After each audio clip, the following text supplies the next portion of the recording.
Okay, so I guess we should just dive into this episode because I have a lot to say. I want to point out something first because I've been getting a lot of comments lately that's like, you're just hating on the show. You shouldn't be talking about the things you don't like. You should just enjoy it, love it for what it is. There's too many people pointing out the complaints and the flaws. That's not fair. They should just enjoy the show for what it is, support it. And I agree with supporting the show wholeheartedly.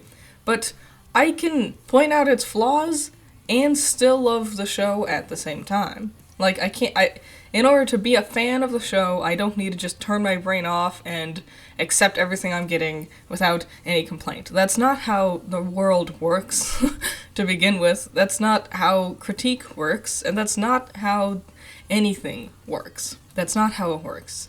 I can love the show, and I do love the show, and still point out its flaws. Just because I'm pointing out something I didn't like, that doesn't mean you have to not like it either. It's literally just me. Every time I see someone in the comments being like, "This, you're just way biased in your critique. This video is so biased." Yeah, because I'm a human being. You're not gonna find a wholly unbiased critique of something. That's literally impossible.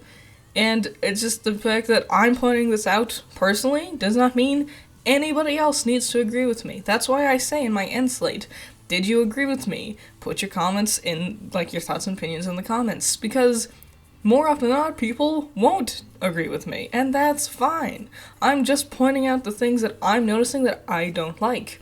Just because I'm pointing things out does not mean you need to not like the show anymore, and it also does not mean I'm necessarily right. Critics aren't always right when they make criticisms. You know, sometimes they point things out and they may think it's bad, but everyone else might be like, no, you know what, it's not that bad. And that's fine. That's not how criticism works. A critic doesn't make criticism of something expecting the creators to conform exactly to their whims. Because you know what? Many different critics will have many different whims, many different thoughts and opinions. I want to just point this out before we go in, that I don't like a lot of elements in this episode. And I kept sitting there thinking, I feel like I should like it. I feel like if I just shut my brain off and accepted it for what it is, I could love this episode. But I can't. I can't do that. Elements in this episode disappointed me. And I didn't like how a lot of elements panned out. And that's fine. I just wanted to point this out because I get the feeling this might be a very well-loved episode for certain elements here and there. I just want to point out, just because I didn't like it, that does not make it a bad thing that you do like it. You don't have to agree with me. I'm not an all-powerful god expecting you to conform to whatever I say. I'm just pointing out personally what I didn't like, and hopefully explain why I didn't like it in order to justify my reasonings. Bit of a long-winded opening, but here we go. I felt like it needed to be said. Oh, okay, I guess we're just in the whale now. Well, that was harrowing. Yeah, I'm glad we didn't get to see any of it. Like, it's pretty disappointing to me that we didn't get to see any of how they got in the whale, like, at all, because I think that would have been a lot of fun to see. But whatever. I'll come back to this point later, alright? Just put a pin in this. Whale. Why did we think this was a good idea? Why are you being so jocular right now? They'll point this out later, but they're oddly, like, upbeat and jokey for this episode. I don't know. It doesn't make any sense. Literally, Jolly's tone throughout the entirety of this volume so far has been rather dour, kind of sad. Like, in the very beginning they were happy when they were riding around on bikes, but now suddenly it's like, hey, back to making jokes. You lead the way, Ren. I don't know, it just feels weird. It's a weird tone shift. Both hot off the heels of what happened last episode, and hot off the heels of what happened with Team Jolly last we saw them. Ah yes, finally some nice alone time. You know what I'm gonna do? Just sit here and openly recount fairy tales to myself. Like a normal human being does. I do actually really like this sentiment of Oscar admitting that he's scared that the merging is happening more. I really like that. I like the fact that he's, like, talking about it, and I wish we would have spent more time with him talking to Ozpin about this concept before now, but the fact that he is talking about it in such an earnest way is really, really nice here. Probably, this might be one of my favorite scenes in this episode, and I feel like it was an underrated one at that. Okay, this is a nitpick. This is a tiny, stupid little nitpick, and I don't know if anyone else cares, but I do. But personally, I think it's always really dumb when we have people, like, in uniform, but then our special little snowflakes don't need to wear the uniform or don't need to have their helmets on so you can still, like, see them. This is a tiny nitpick thing. That's me. It's just me. They're just kids. Okay, so I have a lot of issue with what's happening with Mara right now. First of all, okay, there's many, many issues with this silly offhand statement we're making. One, I'll forgive this because we haven't seen much of Marrow, so I'm guessing, maybe he did have an issue with younger recruits, but this feels really out of, left field. And suddenly Marrow cares about the kids in the army. And on that point, too, these aren't kids, at all. Back in Volume 3 when we first met Neon and Flint, they were in school. Assuming they were freshmen, just like Weiss and Yang, they were, at the youngest, 16. It's been 2 years since then. Canonically, 2 years has passed since Volume 3, at least. So they would be at least 18. So they would not be classified as kids and be more within their rights to fight here than anyone else. They're adults, just like you, Marrow. And why wouldn't we have them here? We're facing Grimm, and they're Huntsman Academy students who have literally gone their entire schooling lives learning to fight the Grimm. You're not sending them out to fight, things they've never seen before. It's Grimm. They've trained their entire lives to fight these things. They went through the academies specifically with the sole purpose of learning how to kill the Grimm. Would that not make sense to enlist Huntsman Academy students trained to fight the Grimm, to fight the army of Grimm? And that note, there's millions upon millions of Grimm swarming the kingdom right now. Would you not want all hands on deck? Anyone who could help, do it? Because, oh no, the kids are gonna fight. Yeah, but, kids are gonna die in droves if the Grimm make it into the kingdom. So, yeah, we need as many people as we can to help here. And then on top of that, Flint and Neon specifically also already did this. They were all on board to help fight during Volume 3 during the Grimm attack. And yeah, that Grimm attack was a lot smaller by comparison, but they held their own. They did just fine, Ironwood didn't have a problem seeing them there before. Why does Marrow suddenly care that the older, now much more experienced members of Team Funky are here to help with this problem that they've already done before? And lastly, this whole thing is just stupid because he's saying it as if they were drafted, as if they were forced to be here. Flint and Neon don't seem upset at all. In fact, they seem like they're having a fine enough time. They smile at each other. Yeah, they're nervous.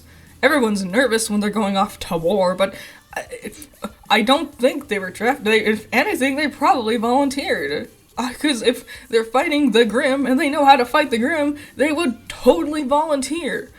This whole line is fucking stupid. The moment you take a second to actually think about what Marrow's saying, it just falls apart. It feels like we're trying to forcibly make Marrow a sympathetic guy. Oh, war, woe is me, I'm noticing the hardships of war now. Oh, now Marrow has an issue with kids on the front line. We need to stop pretending they're kids. We need to stop pretending they're fucking children. They're 18, 19.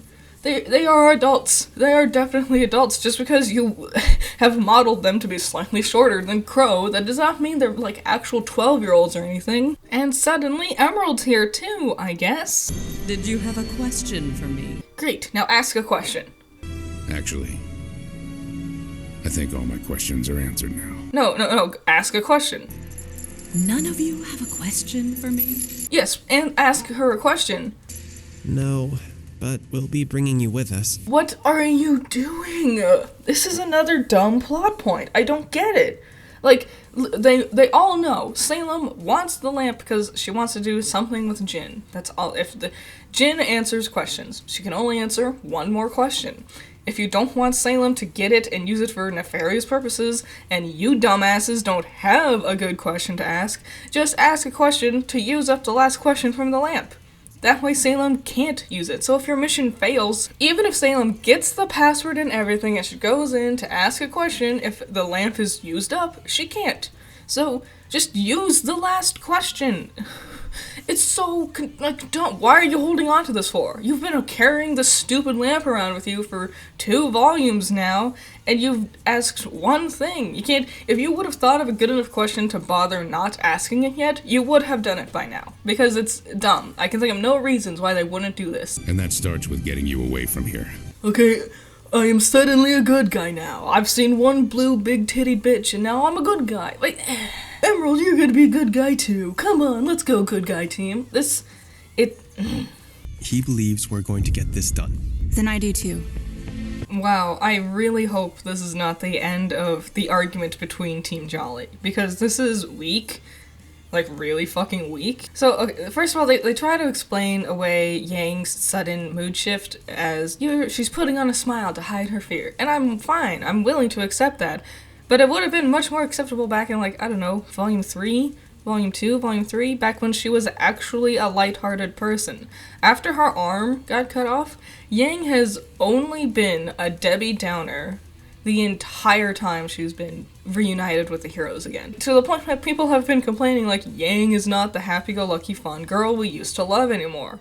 Now, just because she suddenly remembered that was her character this episode, it doesn't make it good. It just makes her sudden shift into being chipper and cracking jokes in the middle of combat feel really out of left field, like it came out of nowhere. And Ren comforting her on the idea feels even more out of nowhere because she has not been doing this at all. She has spent the last 4 volumes just being a grump, sad, angry, pissy bitch baby Yang the entire time. It just feels like, and suddenly, that's the best way I could describe this episode. And suddenly we're in the whale, and suddenly Marrow cares, and suddenly Emerald's here too, and suddenly we're good guys, and suddenly Yang's happy again. Like, it all just has come out of nowhere. Just fucking nowhere. And it's so annoying. On top of that, like, if this is the finale of their, hey, we were arguing, like, really a lot back there, that was shitty of us. I hope this isn't the end of that character conflict, because ending that with, hey, I'm sorry I argued with you. Yeah, I'm sorry I argued with you. You know what's really cool? Jean. Isn't he cool? He's just so fearless. What a fearless, awesome leader. Yeah, Jean is fearless. Isn't he great? I'm gonna try to be fearless too. Because like our cool, awesome, fearless leader, Jean, he's so cool and awesome and fearless. Like, what the fuck? Why are we suddenly dragging Jean into this conversation? Oh, he's so fearless. Okay, great. What an important thing to point out right now. Find them. Bitch, you could have been moving that fast this whole time. You ass. We sat there and waited in the ballroom for you to waltz your slow ass all the way around the table. You could be going this. You lying ass. Come on, Juan. Okay, I'll admit it. It made me laugh. Okay, so this is a big moment. So, I have a lot of problems with this. I know a lot of people really want Emerald to join the good guy side. I don't. And I really, really hate this concept. And here's the thing. We've been building up to this for quite a while now. Emerald has clearly shown a lot of disdain for staying with Salem's council, and she does not look happy, and she shows remorse and regret for her actions. This has been set up plenty times before. But it feels like it's coming out of nowhere right now. She vanished for an entire volume doing fucking nothing, I'm assuming, finally showed up again this volume, and has only spent the entire time she's been here following around Cinder. And that's the biggest thing. She adores Cinder. She would do anything for Cinder. She would kill for Cinder. She attempted to kill Penny for Cinder this volume.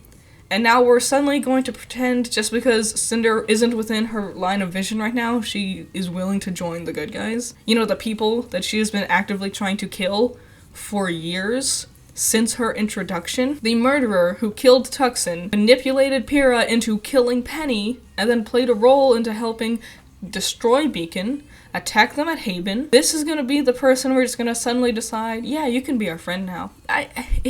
Emerald has been showing remorse and wanting to leave Salem's council for a long time, but she has done nothing to imply she wanted to join the good guys. I hope this is a temporary alliance, you know, enough to help get herself out of here, but I see no reason why she would bother helping Oscar. It's not like she cares about Oscar at all, cares about his safety. I don't even think she's even talked to him once Why would she bother helping him? Why would she bother helping the heroes?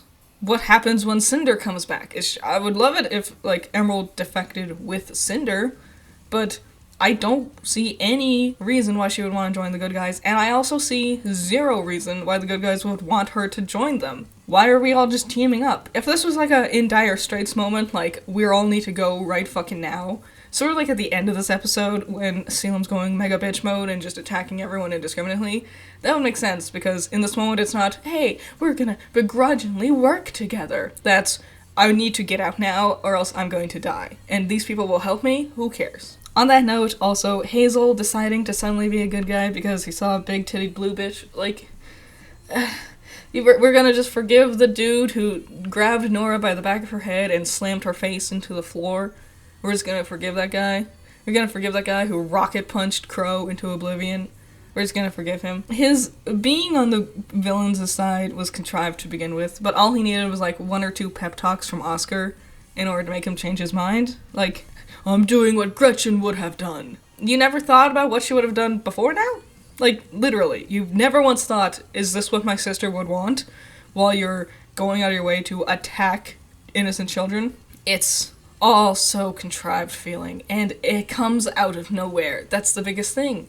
Everything's just coming out of nowhere here. And then there's Yang's thing. You took away my mom, Summer. You've never talked about Summer. You've never cared about Summer. You've only cared about Raven, and now suddenly that mommy dearest didn't like you. I guess now you suddenly care about Summer? You've never cared. There's the fact that Salem talked about Summer Rose last volume in front of Yang, just like Ruby, and you could surmise that Yang was trying to be strong to help Ruby feel better, which is what I thought. I also just thought she didn't care that much about Summer in the first place because she was so obsessed with her real mom. But no, I guess suddenly, this has been eating Yang up on the inside. How could you? You took away my mommy. And she's also, why is she going like, oh, the evil in the world is because of you. No, we don't know that. We don't know what killed Summer. We don't know if it was an Osmond thing. We don't know if it was Salem. That's a lot of assumptions you're fucking throwing around over there, bitch. It could have just been Grimm, but the Grimm existed long before Salem. This, again, comes out of nowhere. Everything this episode has just come out of nowhere, and it's so dumb. I have nothing much else to say, honestly, about this episode. It's just disappointing. This episode was so disappointing. There are elements here and there I liked. Like, I like the fact Hazel's fighting style got an upgrade. It looks much cooler now. It's disappointing that it got special beam cannons because I think we're not going to see it anymore. It's a shame he got upgraded just to die. But whatever. This episode really took it out of me. The biggest thing is we could have set this up. All of these out of nowhere shifts in character and changes to the way things are going, this could have been set up really, really well. Literally all I think we would need is one episode. Just one episode. One episode to show Team Jolly actually trying to get into the whale to show that struggle. And during this moment, Yang could have a sudden shift. She could be like, yeah guys, let's go, lol tee hee, and crack a joke, and have Ren and Jean noticeably be like, hey Yang, you're feeling pretty chipper right now, huh? You're in a better mood? And she's like, yeah, I'm all joking jokes and jokey jokes. Like, show that she's actively putting on this front of I'm being lighthearted right now to set up this thing with, oh, you don't need to be a jokester in order to hide your fear. Like, because then her shift in character wouldn't feel like it just came out of nowhere. And then, more importantly, we could cut to Emerald coming in and talking to Oscar, having him befriend her, having her want to, help him in this scenario, having her go and confront Hazel. So have them, talk to each other about, do we want to stay here? Is this a thing we really want to do? Because talking to that Osmond guy, Salem really hasn't been too great with us lately, hasn't she? Just anything. Just one episode is all it would need. We could set up all these plot points with that last, just one other episode. Fill in the gaps in between. Show! Marrow second-guessing himself after what Ren said to him.